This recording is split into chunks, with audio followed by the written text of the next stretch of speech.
रोहाम मलिया की किसी बात पे यकीन नहीं करता और इस तभी मलिया अब उस घर से चली जाती है और जब वो अपने घर पहुंचती है तो उसकी तबीयत नासाज होने लगती है।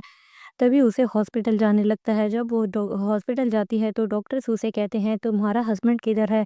तब वो अपने हस्बैंड का नंबर देती है तो उसे कॉल की जाती है और डॉक्टर्स उसे साथ में ये भी इन्फॉर्म करते हैं कि हमने बहुत ही ज़्यादा ज़रूरी बात करनी है। और जब रोहाम आता है तो डॉक्टर्स उसे बताते हैं कि अगर ये टाइम पे ना पहुंचती तो इसकी कंडीशन और ज़्यादा बिगड़ सकती थी और अब इसकी कंडीशन ऐसी है कि तुम्हें इसका बहुत ज़्यादा ख्याल करना है।